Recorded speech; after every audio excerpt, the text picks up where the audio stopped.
What up, world? BT12 Mike with the fresh new fit, sweet with the fresh overlay and the branding, because I want to improve the quality of my content, and most importantly, I want to be getting those new hot videos for you, because we're going into BT12, which is going to be hella fire. But unfortunately, UK has got shafted and are delayed by a month, which is pretty huge. But regardless, there is other players around the world that are needing that knowledge and wisdom when it comes to Beelzemon, BT12, and what it can provide and how it's going to be pretty tier 1 come next set. So if this is a video for you, as I break down my ratios, tech, and all that good stuff, and stick around and enjoy. If you're new to the channel and like what you see, then make sure you subscribe and set the notification bell. It does mean a ton. It means I can keep pushing, it means I can keep driving new stuff to your retinas. So further ado, let's go over to the ratio. Starting off with the eggs, we go in with a starter deck 6 Pagumon.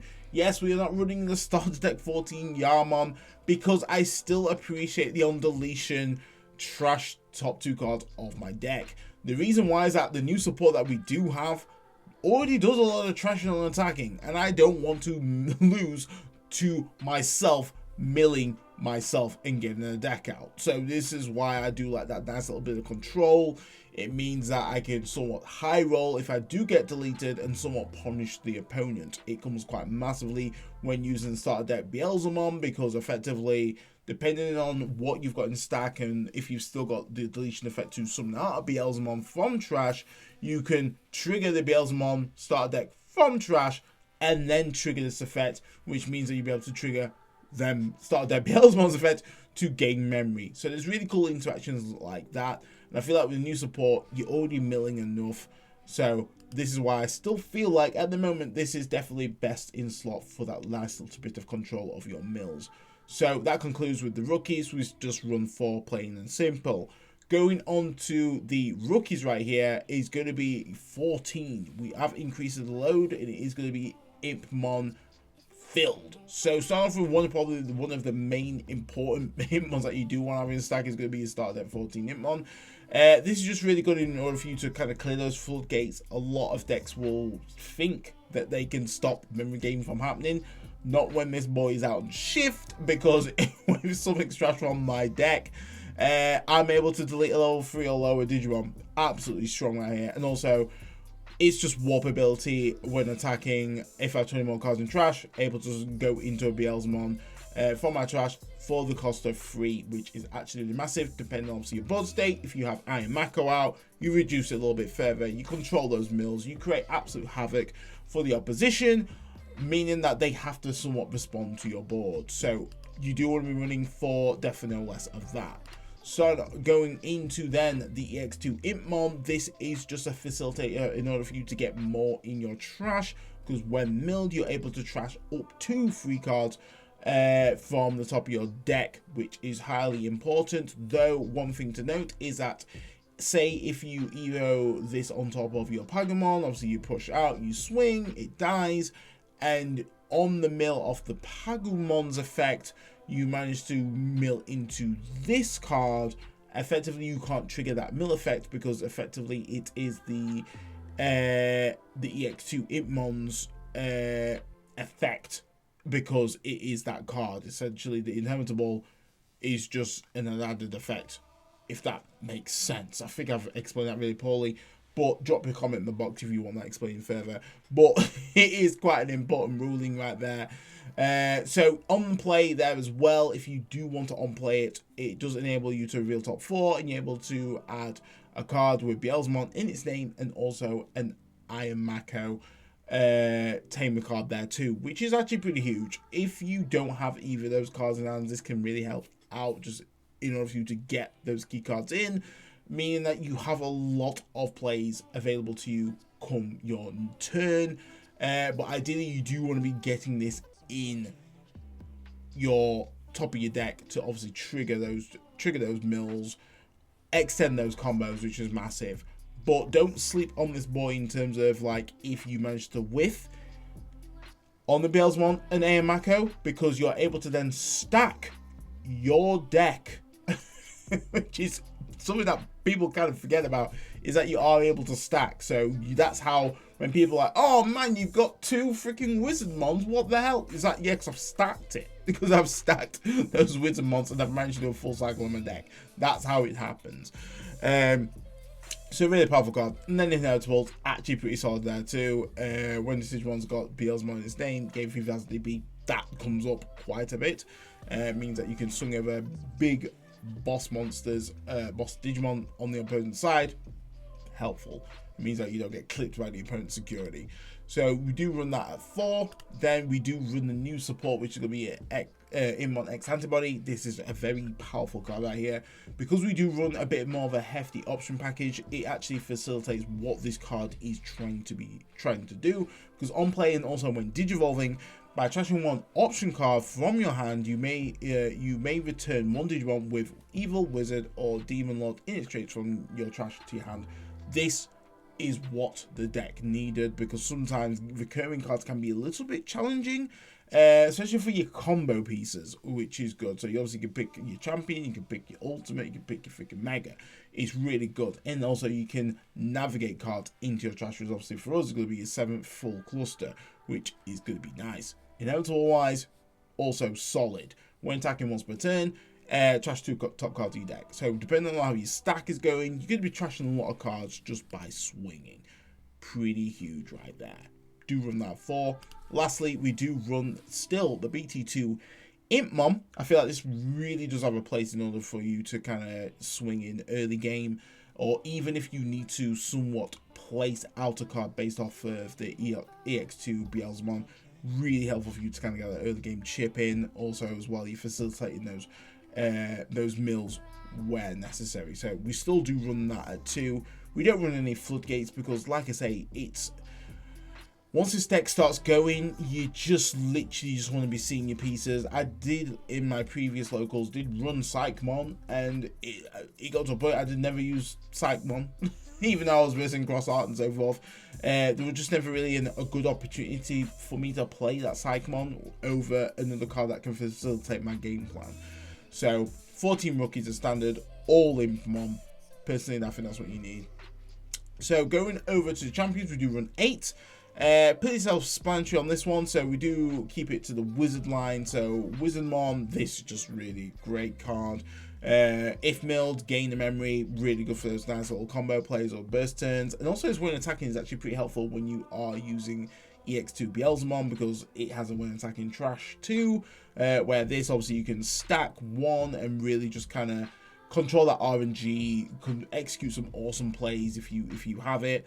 Obviously with this, it's important that you do reveal the cards to the opponents. It's not like I Am Mako where you don't have to reveal it because it just says a card. This, it does state purple card, so confirmation that you are putting the purple card top of your deck. You do have to reveal that card to your opponent. So we do run that there at 4. And then we do run the Wizardmon X Antibody at 4. Also, really strong card right here. But one of the rulings that you need to kind of keep in mind here is that it's instead being the main thing. So if you was going to Evo on top of your Impmon without Wizard, then you're able to trash the top 2 cards. I ain't gonna lie, I'm going to miss Witchmon, because Witchmon trash 3 does help massively. But it's other effective if you have Evo'd on top of your Wizardmon or have X Antibody in the stack, then this Digimon gains blocker to the end of your opponent's turn, which is really good in terms of kind of keeping in the game. This deck can actually lose just to early aggro pressure, like massively. Cross Art really has a favorable matchup with this, because it can just literally just go in chip. And if I've not got the pieces, I'm struggling. I'm really struggling to take down Cross Art. So having some form of a block option is actually quite nice, just to stop their regression a little bit, or other decks, especially when you come to your top end, especially if you go into your Balmon and you've got the gain on deletion. It means that you can block and somewhat get your Beelzemon from trash and so forth. So cheating out your level 6 is actually really helpful. But another good thing about this is the inheritable, similar to Impmon X Antibody, is that you're able to trash 2 top cards of your deck, which is handy. So when obviously it comes to your kind of like your top end, depending on how your stack is, you're going to be trashing a lot of cards right here. And this is the reason why I'm kind of against using Yamon, just because I don't want to be trashing too much cards to the point where I'm like, I'm losing to myself, which it shouldn't really necessarily be the case, but I'd rather be slightly safer and mill within my control than me possibly milling myself out, leaving myself in a bit of an awkward predicament, which might prevent me from attacking. So we do run that at 4 right there, and that concludes the champion lineup. So going on to the ultimates. So ultimates, we actually have reduced it down to 5. The reason why is because we have great ways to recur our pieces. Obviously, Itmon X Antibody, great way to recur. We've got rivals, which can just recur stuff if it has been milled from top of deck and it's in my actual battle area waiting. So we have reduced it down to 5 just due to deck space there as well. But I still value the Beelzemon BT10. I think this is just a great way if we have to build up in the raising. And essentially we don't want to use our Beelzemon in terms of, you know, not really utilizing its when digivolving effect. At least we can kind of go into this. If it comes to obviously any kind of like bit of an awkward situation that, you know, you might have more than 10 in trash, you might just have to hard slam this bad boy down. At least then your opponent can't necessarily be like, well, I'll just delete it. It's like, well, yeah, delete it. Now we'll just bring out a Beelzemon from the trash. It's one of those, which this has definitely come up quite a few times. And because we're not running any form of X antibody, we don't run the Beelzemon X antibody in this build. But if you are running Beelzemon, if you are running X antibody in your build, then Beelzemon X is definitely the way you should be going with that orientation. So we do run that there at 2. Then, in terms of the last one, it's going to be a start at 14 Beelzemon. This is just once again still best in slot. I am chasing the stamped up versions of this, which should be coming through Card Market. So this is absolutely really solid, just because when digivolving, trash 3 cards from top of your deck. Massive. This can facilitate so many plays. I am Mako. You're just getting even more of that controlled RNG high roll shenanigans, which we all love as a Beelzemon player. And then on top of that, when digivolving, you gain that on deletion effect for the stack. So even if you was digivolved and then popped, you'd still gain that ability. If you bounced, very unfortunate, but being able to play a Beelzemon from your trash is definitely nice. And this is the reason why we have still increased our Beelzemon counts in the back. Because, you know, we do want to be able to kind of get that back out from trash based on this effect, and it has to be Beelzemon, so you can't summon out a Beelzemon X antibody, unfortunately, off its effect. It has to be Beelzemon. Being anything, and it's inevitable. It really comes clutch in terms of just gaining that additional 2k DP. Means that you can swing over quite comfortably with your Beelzemons. So that concludes for the ultimates. So let's go over to the Megas. The Megas, as you can see, is a very, very nice palette right here. And I still feel like EX2 Beelzemon is still got a place at 3. I feel like 4 was BT11. 3 is where it's at for BT12. This just is so strong. So strong. Really helps control the field, really helps in terms of you gaining more Impmons out on the field based on its mill effect.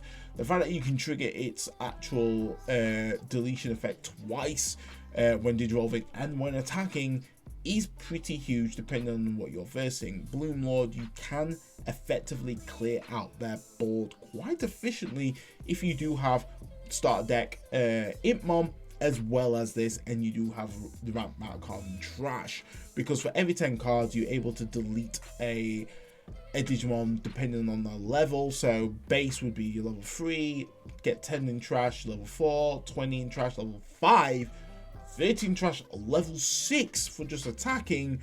Really changes the game state right there. So you do want to be running this at 3. I've seen lists with 2. I feel like I don't think it is, Chief. I think 3 is definitely a sweet number, because you just can't go wrong with this at all. Rocking in with the starter deck Beelzemon, this is just still very strong, really strong in terms of the OTK potential that it can do in regards to obviously Getting that as additional security attack if a card is being trashed from the deck is just massive.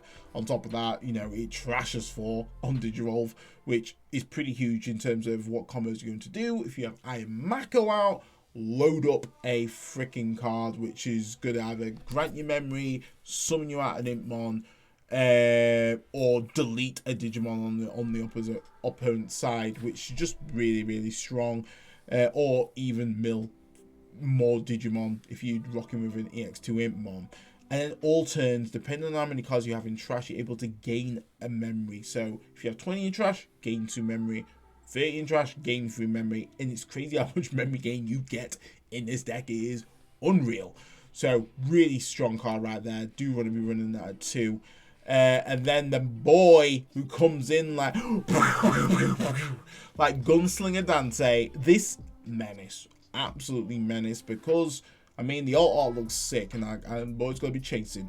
But the thing that is important here is it provides that win con. It honestly, this just stripping their security based on how many cards are in your trash is massive, especially in this day and age. If you're not visiting security control, it's definitely going through the opponent quite efficiently, though it does obviously require a lot of setup.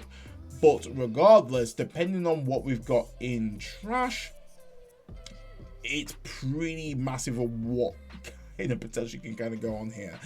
So when Digivolving, like I say, able to strip the opponent's security per 10 trash. So ideally, you kind of want to get them to probably around about 3 to 2 security before you can absolutely clean up, which is sick. And then obviously then you can go into your blast mode, and then swing for game, which is just going to be handy. And then on deletion, able to play one Digimon card with Impmon in its name from your trash without paying its memory cost. Huge, absolutely freaking huge right here. The amount of combos that you can literally tag team up with this is mental. If you needed to effectively get this card out again, say if you had another, I don't know, had another freaking Beelzemon out, say if you had 2 Beelzemons out, then if this got deleted somehow, just summon out a freaking Impmon X antibody, because it is in its name, blam, sack off a freaking purple an option card, get this card out again from your trash, then you're able to just evo into it and just honestly just trash the security once more. It's crazy some of the combos that we could possibly be seeing with this card alone. It's gonna be a menace. It's gonna be a menace. It is pretty cracked. It'd be sad if it got freaking restricted, but I don't want to see him restricted because it does require a lot of setup for it to kind of work, but it is pretty strong. Going on to level 7s, we do still run the 2 blast modes. I feel like this still warrants to be ran at 2, just because it's your main game ender. Because we don't run hybrid for game, I feel like this still works quite well. It benefits the game plan in terms of its mills, because when milled, it's able to delete one of your opponent's Digimon 3 or lower, and this increase per 10 cards in trash. So obviously if you do manage to have your 13 trash, you delete in level 6s, which is pretty massive. Even if you have 20 in trash, you delete in level 5s. It's still pretty huge right there. And then when Digivolving, also spend this Digimon just natively, and then if you have 20 more cards in trash, you're able to gain 3 memory. Freaking huge, absolutely huge. This is the reason why we do still run 2, because I feel like it's still a very strong card. Going over to the Tamers, best in slot is going to be Iron Mako start deck.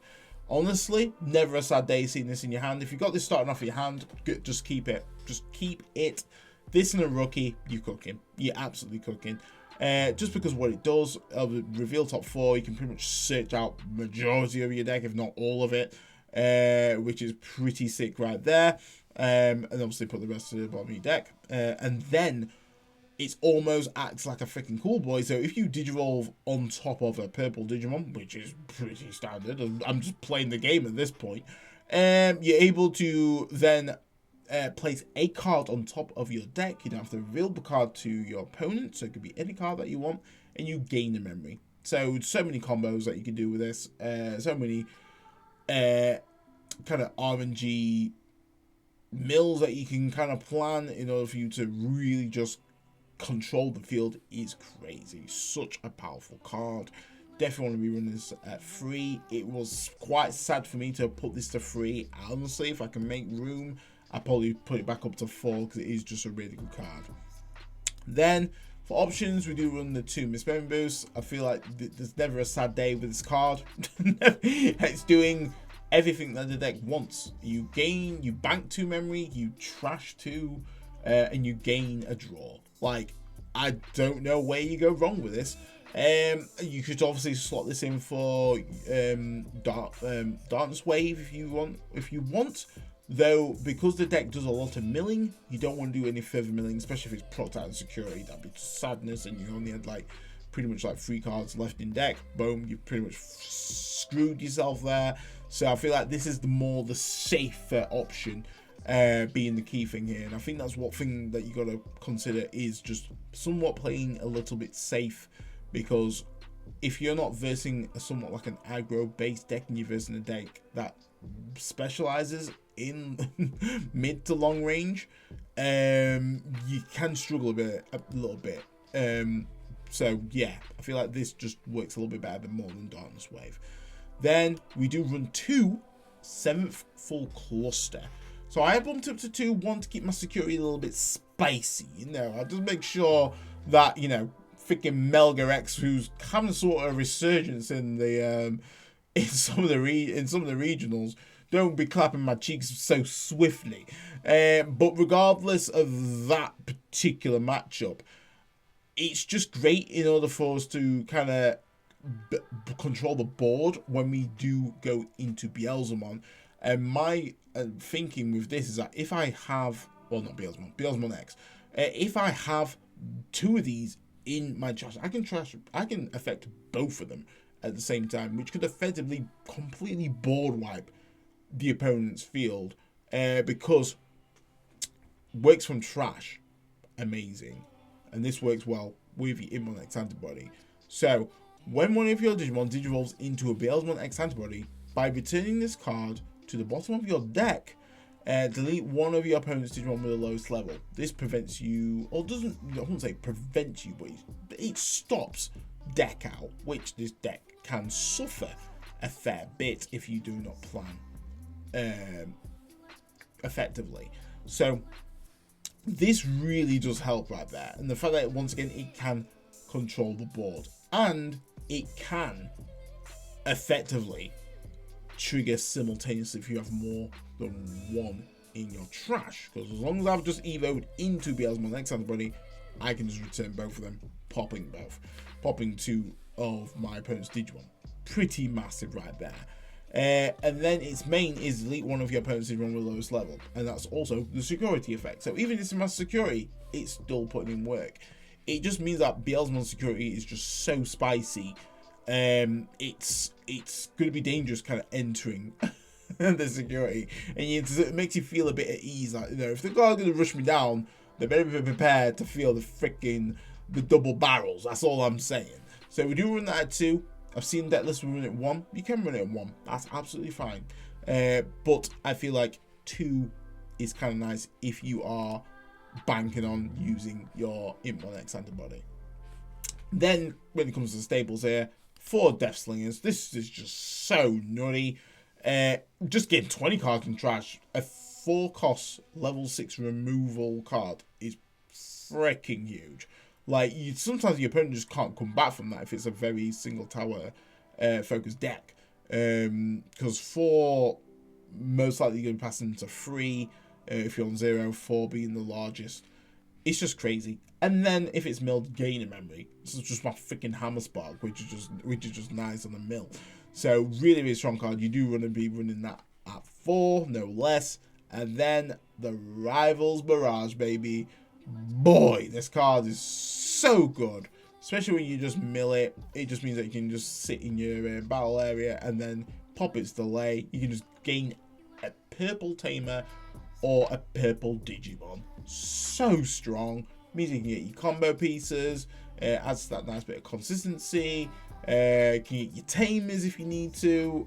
Really just an overall strong card. And then if you have to delete an opponent's Digimon, and if it's altogether a single tower deck, just throw it down for freaking 7. Blam, you've just got rid of it.